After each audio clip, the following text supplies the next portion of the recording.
Hello guys, we are back. I do apologize for the long time off without any videos. I actually have recorded two in this time. I think it was actually just one clumped together, but the audio seemed really weird, and by the time that I realized it was bad, I did want to go back and re-record it because it would have been out of date. But we are getting through the season reviews from 2022. I know I've been slacking with that, but with the previews coming up here in about a month, I really need to get through these, and today we're talking about the Edmonton Elks. Now before we start, I wanted to say please make sure to subscribe to the channel if you're new to me, new to the CFL, whatever the case may be.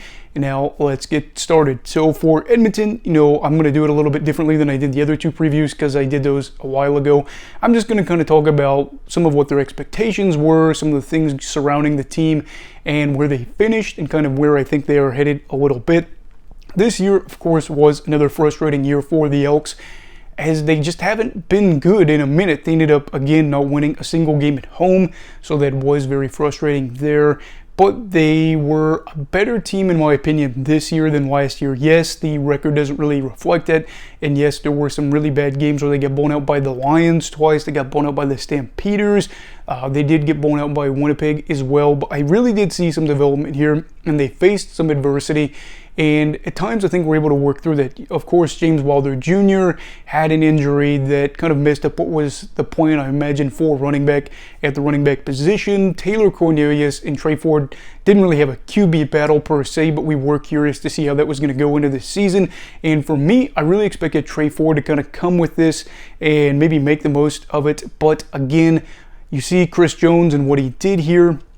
They were not a team that really threw out the youngster there, and they went with Taylor Cornelius. Now, Jones, of course, in his first season back again with Edmonton, we knew that this club was going to be probably like some other teams that he coached right away. They weren't going to be uber competitive, or at least they weren't going to be able to get a lot of wins, and that was the case here. However, what I will say is we did see growth in like Taylor Cornelius. I think last year, after what we saw, I was super concerned about what his future was as a CFL quarterback. Do I view him as a future starter? It's tough to say, especially considering with what Edmonton's got going on. I don't know just yet, but I do know that going into this season, he looked like a guy that I expected to be on the bench by the end of the year, and now looks like he could very well be their starter going into 2023. For them, yes, they ended up going 4-14, but I think the foundation pieces are there to get better this year. What were the expectations going into 2022? They weren't that high, so it wasn't that big of a deal, and I do think that things got chippy at times, but ultimately this club, I feel like when they did lose, it happened just early where they got jumped by some really good teams. We didn't expect BC to be this good, but the Lions offense was electric with Nathan Rourke there at quarterback, and of course we knew they had the talent there. They just really needed to figure out a quarterback that could take charge of this. O'Reilly was a good quarterback for sure, but he was past his prime, and that one was kind of a stinker. The Stampeders won, if I remember right. That was in bad weather, and there were some turnovers early in that game that ultimately sunk them there. They lost to Winnipeg, yes. Winnipeg, of course, went 15-3. I'm not going to get too pessimistic about this. At the end of the day, I think for me, what they're going to have to do going forward from this season is just learn from this and build a building block. I would be surprised if they were a club that ended up going 4-14 again. I actually did a prediction and I had them going 5-13. I think they'll be better than that this year. It was just one where I had to go through all the schedules with the rest of the CFL guys that I posted on Instagram if you want to check that out. But I look at Edmonton, and for me, the big test going forward is going to be taking on other teams that are about at their level or just above. I don't expect them to hang there with the Hamiltons, with the Winnipegs, with the Calgarys of the league.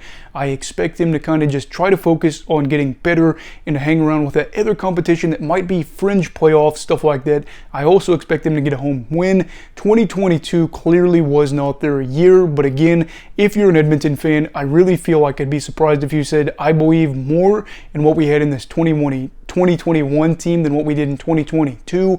While the playoffs are not a normal thing, again, in Edmonton like they used to be, this is something where Chris Jones, we've seen it before, he's taken over charge of a team and he's been able to turn them around quickly, which is the beauty of the CFL. You can turn a team around really quick, And for the Elks, I do think they got some pretty good talent, which we'll talk about in the preview for this upcoming season. Again, probably about in a month, but I did want to talk about this campaign for Edmonton just kind of briefly and where I think it went. Okay, my phone rudely cut me off, but anyway, despite what people were saying about the season, I do feel like that Edmonton was able to put together a pretty good season compared to what we saw last year. I feel like they're a little bit more competitive and they caused some more problems to some teams than in 2021. I think a lot of people circle them off as an easy win, and while I do think that those better clubs were like, this is an easy win, some of those other teams that were more fringe or in the hunt for the remaining playoff spots were a little bit more cautious about having to play them, and I do think that going forward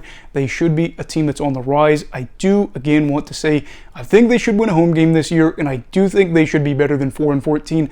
I don't know if I'll say 500. I don't think they'll be better than that. But if they went 8-10 in 2023, I think that'd be fantastic. And Chris Jones, of course, is a guy that's been able to get things going quickly. So we will see. But what are your thoughts for the 2022 Edmonton Elks? Again, I apologize for how long I put this thing off for, but we're going to get all this stuff done before the previews. Leave your thoughts down below. Also, please make sure to like this video if you enjoyed it. Subscribe if you're new. Everybody stay safe and have a great night.